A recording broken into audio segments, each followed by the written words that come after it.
Delhi Mumbai expressway के इस series में आपका स्वागत है। आज मैं आपको रोड किस तरह से कंक्रीट रोड का कंस्ट्रक्शन किया जाता है उसको मैं डिटेल में समझाऊंगा। बॉटम एम्बैंकमेंट लेयर से लेके टॉप लेयर तक किस तरह से इसका कंस्ट्रक्शन किया जा रहा है दिल्ली मुंबई एक्सप्रेसवे का। आप यहाँ पर दिल्ली मुंबई एक्सप्रेसवे का पादरा टू किम सेक्शन देख पा रहे हैं। यहाँ पर काम तेज़ी से चल रहा है और इसके रोड का कंस्ट्रक्शन, इस पर जो कंक्रीट रोड का कंस्ट्रक्शन किस तरह से किया जा रहा है आज मैं आपको इस वीडियो में पूरी डिटेल में दिखाऊंगा। तो वीडियो को अंत तक देखते रहिए। अगर आप इस चैनल पर नए हैं तो इस चैनल को सब्सक्राइब करें। मैं ऐसे ही टेक्निकल वीडियो और कंस्ट्रक्शन रिलेटेड वीडियो डालता रहूँगा। Hello everyone, welcome back to civil techno India. बाकी एम्बैंकमेंट लेयर से टॉप पेवमेंट तक ये कंस्ट्रक्शन किस तरह से किया जा रहा है तो मैं उसको step by step IS specification के द्वारा समझाने की कोशिश करूंगा कि आईएस स्टैंडर्ड में किस तरह से रोड का कंस्ट्रक्शन किया जाता है और उसमें क्या क्या पैरामीटर का यूज़ किया जाता है। चलिए वीडियो की शुरुआत करते हैं। रोड कंस्ट्रक्शन को स्टार्ट करने से पहले सबसे पहले प्रपोज्ड आरओडब्ल्यू का मार्किंग करना होता है। उसी के अंदर आपको रोड कंस्ट्रक्शन का काम करना है। उस आरओडब्ल्यू में लैंड एक्विजिशन का काम कंप्लीट हो जाने के बाद कैरिज वे के बीच में आ रहे ट्रीज़, श्रब्स और रूट्स को रिमूव किया जाता है। आप मॉर्थ के सेक्शन 200 में देख सकते हैं, उसमें साइट क्लियरेंस का पूरा डिटेल दिया हुआ है और आप इस वीडियो में भी देख सकते हैं ट्रीज़ और रूट्स को किस तरह से रिमूव किया जा रहा है और 150 mm लेयर तक ग्राउंड को टोटल क्लियर कर दिया जाता है। आप यहाँ पर देख सकते हैं। कंस्ट्रक्शन को आगे समझाने से पहले मैं आपको एक रेफरेंस इमेज दिखा रहा हूँ। इस रेफरेंस इमेज से आप समझ सकते हैं कि किस तरह से आगे रोड का कंस्ट्रक्शन किया जाएगा। सबसे पहले एम्बैंकमेंट लेयर का कंस्ट्रक्शन होगा, सबग्रेड, जीएसबी, डीएलसी और कंक्रीट पेवमेंट लास्ट में कंस्ट्रक्शन होगा। तो इसे किस तरह से कंस्ट्रक्ट किया जाएगा चलिए वीडियो में देखते हैं। ग्राउंड क्लियरेंस हो जाने के बाद ओजीएल लिया जाता है, original ground level. Original ground level में से एफआरएल, जो आपका प्रपोज्ड एफआरएल है फिनिश्ड रोड लेवल, उसमें से ओजीएल को माइनस करने के बाद आपका एम्बैंकमेंट में कितना लेयर आएगा उसका आपको डिटेल पता पड़ेगा। उसके बाद आप एम्बैंकमेंट लेयर का काम कंस्ट्रक्शन शुरू हो जाता है और एम्बैंकमेंट लेयर का कंस्ट्रक्शन 200 mm या फिर 250 mm लेयर में होता है। ये आपके वाइब्रेटरी रोलर या फिर स्टैटिक रोलर पे डिपेंड करता है। अगर आप स्टैटिक रोलर का यूज़ करते हैं तो 200 mm लेयर कंस्ट्रक्ट किया जाता है और 250 mm लेयर का कंस्ट्रक्शन में वाइब्रेटरी रोलर का यूज़ होता है। लैब द्वारा अप्रूव्ड सॉइल का यूज़ किया जाता है और एम्बैंकमेंट लेयर में यूज़ होने वाला सॉइल में 75 mm से बड़े सॉइल पार्टिकल का यूज़ नहीं होता है। आप यहाँ पर देख सकते हैं सॉइल में वाटर को मिक्स किया जा रहा है और इसे ग्रेडर द्वारा होमोजीनियस तरीके से मिक्स किया जाता है। सॉइल में वाटर को ओएमसी तक मिक्स किया जाता है। ओएमसी ऑप्टिमम मॉइस्चर कंटेंट होता है। यह वो वैल्यू होती है जिसमें सॉइल सबसे ज़्यादा डेंसिटी अचीव कर सकती है। यह वैल्यू लैब द्वारा प्रॉक्टर टेस्ट परफॉर्म करके निकाली जाती है। सॉइल में वाटर को हाइड्रोलिक ग्रेडर से पूरी तरह से मिक्स करने के बाद उसे हैरो करके छोड़ा जाता है। चलिए अब देखते हैं रोलिंग के प्रोसेस में किन किन चीज़ों का ध्यान रखना चाहिए। रोलर की स्पीड 5 km/h से ज़्यादा की नहीं होनी चाहिए। रोलिंग हमेशा लोअर एज से अपर एज की तरफ होती है। लोअर एज जहाँ पर एम्बैंकमेंट का हाइट कम रहेगा वहाँ से जहाँ एम्बैंकमेंट का हाइट ज़्यादा रहेगा उस डायरेक्शन में रोलिंग किया जाता है और रोलिंग का डायरेक्शन हमेशा ट्रैफिक डायरेक्शन की तरफ किया जाता है।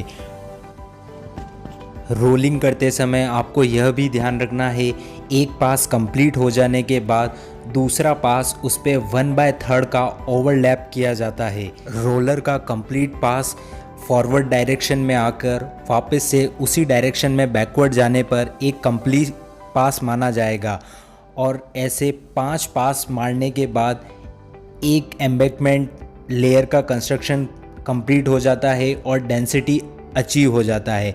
अगर फिर भी डेंसिटी अचीव नहीं होता है तो आपको 1 या 2 पास और मारने की ज़रूरत होगी। रोलिंग प्रोसेस के कंप्लीट होने के बाद डेंसिटी चेक किया जाता है। यहाँ पर आप देख सकते हैं एनडीजी न्यूक्लियर डेंसिटी गेज द्वारा डेंसिटी चेक किया जा रहा है। अभी इसी रॉड को 250 mm एम्बैकमेंट की लेयर 250 mm तक इंसर्ट किया जाएगा और उसमें किस तरह से एनडीजी मशीन को लगाया जाएगा। एनडीजी मशीन को होल्स में लगाने के बाद न्यूक्लियर वेव्स प्रोड्यूस करेगा, उससे इस लेयर में कितना डेंसिटी है या इस होल के अराउंड कितना डेंसिटी है उससे आइडेंटिफाई हो जाएगा। तो अभी ये किस तरह से प्रोसेस आगे कंप्लीट किया जाएगा आप देखते रहिए।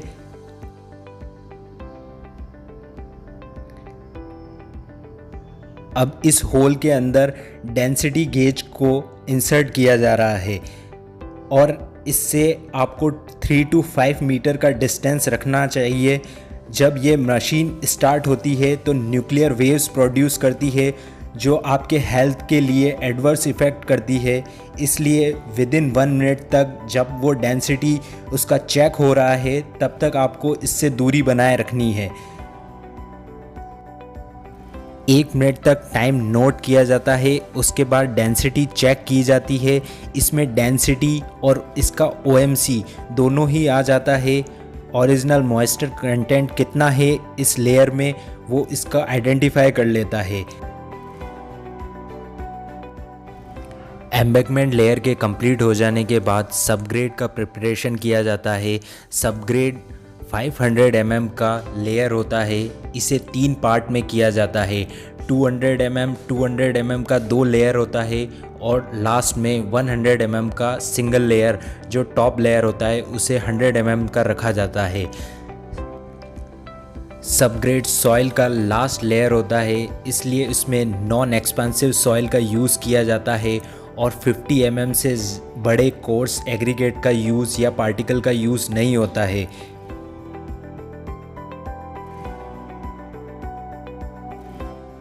सबग्रेड को बनाने के लिए कैम्बर और स्लोप और सुपर एलिवेशन तीनों का ध्यान रखा जाता है।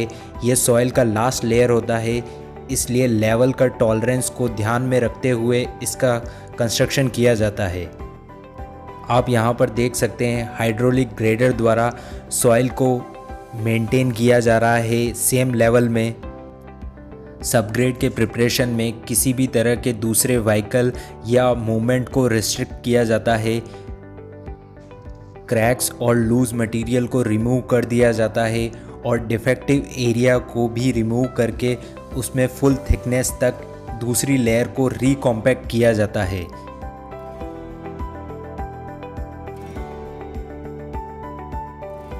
सबग्रेड लेयर को 98% डेंसिटी अचीव होने तक रोलिंग किया जाता है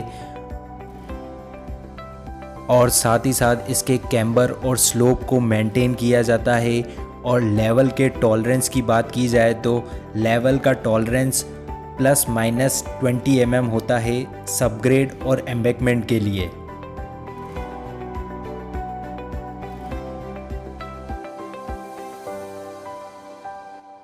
चलिए अब देखते हैं जीएसबी का कंस्ट्रक्शन किस तरह से किया जाता है।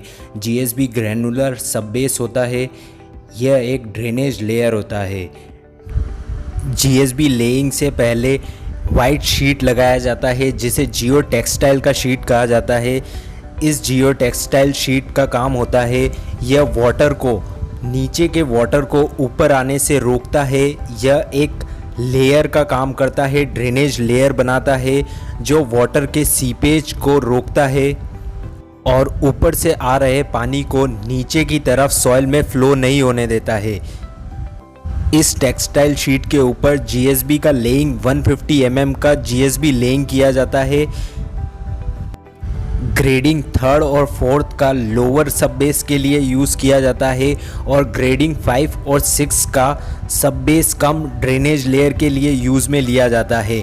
यह एक क्लासिफिकेशन होता है एग्रीगेट का। सेक्शन 400 में इस क्लासिफिकेशन का टेबल दिया हुआ है।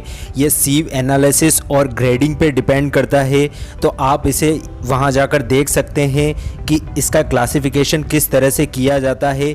ड्रेनेज लेयर का क्लासिफिकेशन रेन वाटर पर डिपेंड करता है। जहाँ पर बरसात ज़्यादा होती है उसका क्लासिफिकेशन उसके अकॉर्डिंग किया जाता है। इसके कॉम्पैक्शन की बात करें तो टिल 98% इसका कॉम्पैक्शन अचीव होने तक रोलिंग किया जाता है। 3000 स्क्वायर मीटर में 10 मेज़रमेंट ले सकते हैं डेंसिटी का, और डेंसिटी मेज़रमेंट के लिए इसमें एनडीजी का यूज़ ना करते हुए सैंड रिप्लेसमेंट मेथड का यूज़ किया जाता है, जो मैं आगे आपको पिक्चर में दिखाऊंगा कि सैंड रिप्लेसमेंट का मेथड किस तरह से यूज़ किया जा रहा है।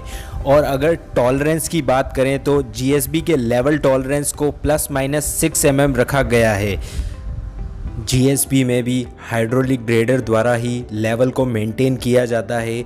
इसमें स्लोप, कैम्बर और सुपर एलिवेशन का ध्यान रखा जाता है।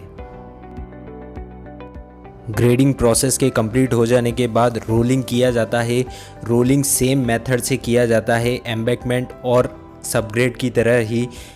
रोलिंग प्रोसेस के कंप्लीट हो जाने के बाद इसका डेंसिटी चेक किया जाता है, और डेंसिटी चेक करने के लिए सैंड रिप्लेसमेंट मेथड का यूज़ किया जाता है, और डेंसिटी टिल 98% अचीव होने तक रोलिंग किया जाता है।